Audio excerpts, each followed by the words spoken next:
Hello, today is July 19th, 2023. I'm Tony Mangino, and this is Staying Connected. Over the past few years, we've been hearing reports of carriers blocking enterprises' legitimate outbound text messages. This is frustrating not only to the enterprises, but to their end-user customers, who have often requested and rely on timely business communications. But while frustrating, nothing about what is happening is illegal. Certain FCC decisions have increasingly permitted carriers to exercise discretion to block text messages in attempts to limit illegal spam robotexts. And those decisions, paired with the wireless industry's push to eliminate long existing texting methods in favor of new technology, means that enterprise customers are forced to the negotiating table if they want to continue to reach their own customers via text. On today's podcast, I'm joined by Sara Crifasi, who is of Counsel at LB3 and, coincidentally, my co-host here at Staying Connected, to talk about what enterprise customers need to know to ensure that their text messages go through as smoothly as possible. Sara, thanks for joining today. So how did we even get to this point? Hey, Tony. It's good to be on the other side of the mic from you. Well, back in 2015, a business called Twilio asked the FCC to move texting out of the regulatory limbo status that it was in and classify it as a Title II telecommunications service.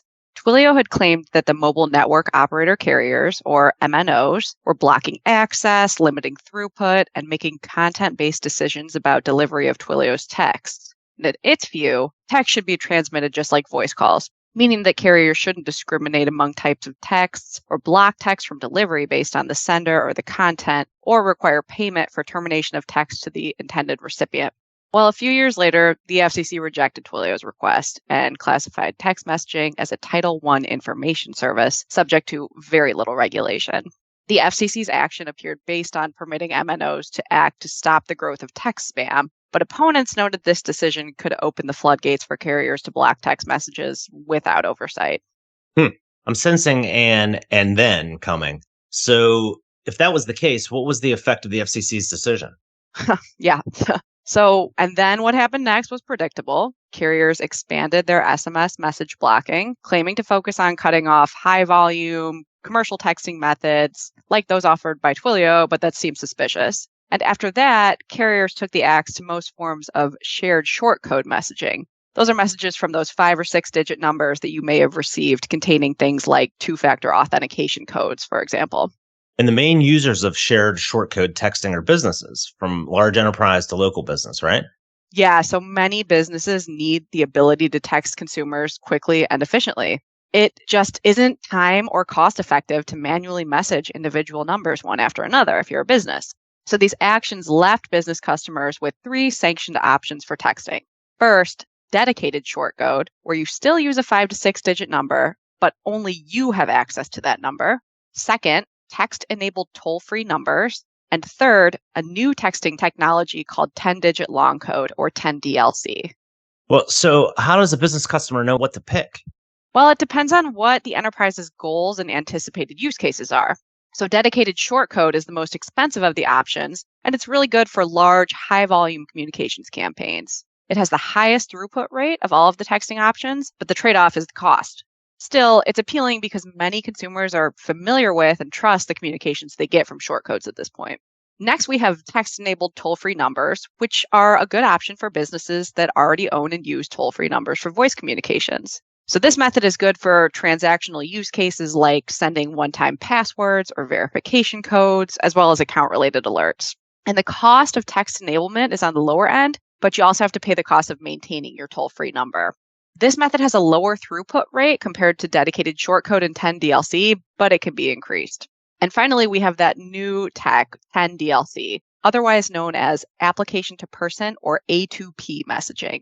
And the benefit of 10DLC is that it uses local numbers. So if the appearance of locality is important to your business, 10DLC is going to be your best bet. And 10DLC is sanctioned by the carrier networks as long as the numbers and what they call campaigns are registered and approved before use. 10DLC falls in the middle range in terms of both cost and throughput rate of those 3 sanctioned options. Okay, so why are there only 3 options? Why can't customers just hook up the 10-digit numbers they already have to text? That's a good question.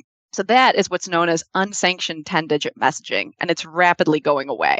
As of early July, all major wireless carriers will start throttling messages from unregistered 10-digit numbers, and they'll be blocking text from any unregistered numbers by the end of August. This deadline is a largely profit-based push for texting entities to sign up for 10DLC, if not one of the other permitted options. And our concern is that as this isn't a regulated practice, that enterprise customers might not know of these deadlines and may soon start to see their texting completion rates drastically diminish. So, who or what is overseeing these processing and blocking decisions? That is done by the mobile network operators and a group called the Campaign Registry, which emerged when the MNOs partnered with a company to create a way to provide management of the 10DLC messaging network. And the Campaign Registry is really the keeper of the keys here. It maintains a centralized database for messaging providers to exchange information with the MNOs. And the idea is that since only registered entities can participate, we should have a more trusted ecosystem. Sara, can you get into more of what you mean by registered and unregistered numbers and messages? Of course. So to be in the 10DLC arena, your company must register with the Campaign Registry through a campaign service provider. And this is the messaging provider that you're buying your texting capabilities from, like Twilio, Cineverse, Cinch, or Bandwidth, for example.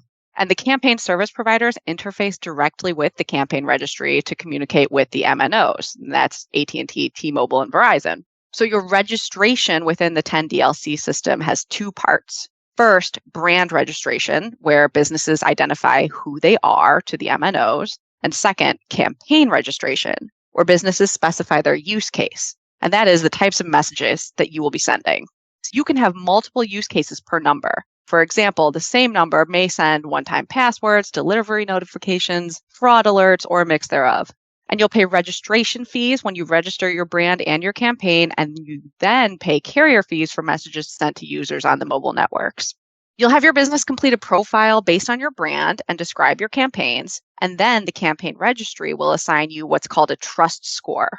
And once you have your trust score and use case, you get assigned a throughput rate, which is determined in terms of transactions or text per second. So if you're a well-known brand with a good reputation sending out what the Campaign Registry deems to be low-risk communications, you'll get a good score. If you don't agree with the trust score that you're given, you can appeal, but there's no guarantee of an increase and no FCC oversight of that decision. Okay, so if I'm a business that wants to send text to my end user customers, I need to select one of these three methods, or my texting is going to be increasingly filtered and blocked? Yep, that's right. So 10DLC registration or signing up for dedicated short code messaging or text-enabled toll-free numbers is now a requirement. If you haven't yet registered or heard about the need to do so, reach out to your texting service provider as soon as possible to avoid having your unregistered texts blocked by the end of August. For 10DLC, the campaign service provider will handle most of the process, but you need to discuss the steps and the cost with them. Until then, I'd advise enterprise customers to monitor their texting termination rates and consider whether there are other consensual ways to contact end users in the meantime. Thanks, Sara. I know that there are many more intricacies behind these registration processes and the considerations of selecting texting technology in general. So if you'd like to know more about any texting concerns or other regulatory issues that affect enterprise customers, you can reach out to Sara directly. She represents an interesting group of business customers of ICT that work on policy issues like these before the FCC. It's called the Ad Hoc Telecom User Committee, and we'd be happy to discuss how your company might fit in if you're interested. And if you have any text message specific questions, or if you'd like to discuss other ICT needs with Sara or me, or any of our LB3 and TC2 colleagues, don't hesitate to give any one of us a call or shoot us an email. You can also stay current by subscribing to Staying Connected, checking out our websites, and following us on LinkedIn.